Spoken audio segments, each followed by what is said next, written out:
Lena had always loved the old house on the outskirts of town. After her grandparents passed, the house became hers.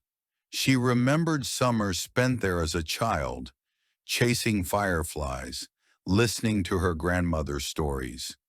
The house was full of creaks and dusty memories, but it had always felt like a place of comfort. That was before. Now, as an adult, things were different. Moving back in seemed like a retreat from city life, but the peace soon turned unsettling. It started with the whispers. At first they were faint, easily dismissed as the house settling, but soon they grew louder. Soft voices, almost imperceptible, like someone calling her name from just behind her.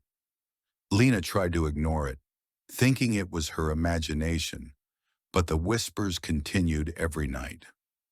Things got worse. Objects moved by themselves. Books would fall from shelves. Chairs scraped across the floor without cause. Cold spots appeared in the house, and sometimes she'd feel an unnerving chill, as if something unseen was lurking just beyond her sight. One night the whispers grew more urgent, louder than ever before. She was sitting in the living room, trying to focus on a book when she heard it clearly. A voice, soft, familiar, almost pleading, whispered her name. Lena! Her heart skipped a beat. She turned toward the staircase, her mind racing. The house was silent except for the occasional creak of the floorboards. Then came another whisper, distant as if from upstairs. Lena! With trepidation rising in her chest, Lena made her way up the stairs. The hallway at the top was dark, stretching endlessly before her, and the only door that was slightly ajar was the one to the attic. She hesitated. The whispers grew louder, and for the first time she could almost understand them. Help us. Lena. She moved toward the attic, her legs heavy, her pulse quickening. The temperature dropped with each step. At the door she paused, her hand trembling on the knob. The attic smelled musty, like something ancient and forgotten. She pushed the door open, stepping into the cold darkness. The whispers were stronger now. They filled the room, echoing off the old beams. Lena moved deeper into the attic, eyes searching the shadows. There in the far corner stood an ornate mirror, its surface cracked and aged. She felt an unnatural pull toward it. The whispers seemed to emanate from the glass. Lena. The voice was clearer now, calling her.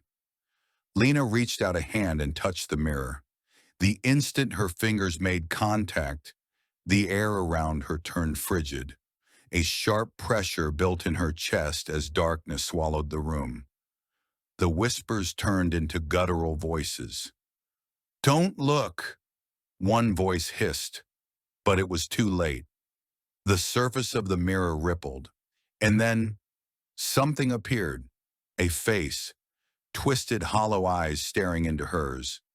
The figure raised a hand, claw-like fingers stretching toward her. Lena, you shouldn't have come.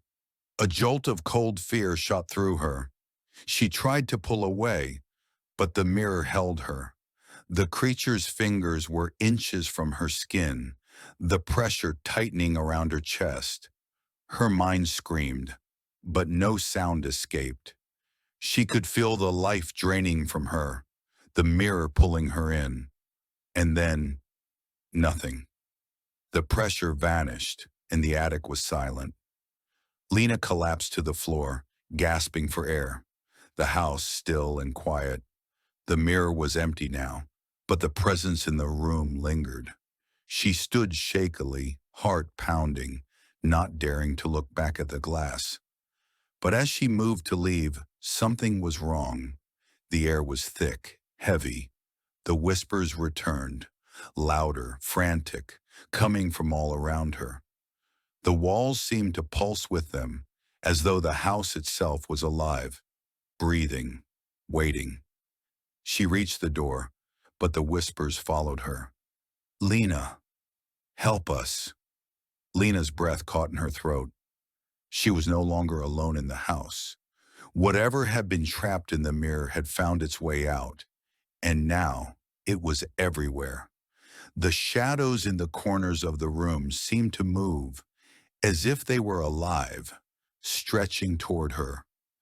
The house had claimed her, and Lena, like the others before her, would never leave.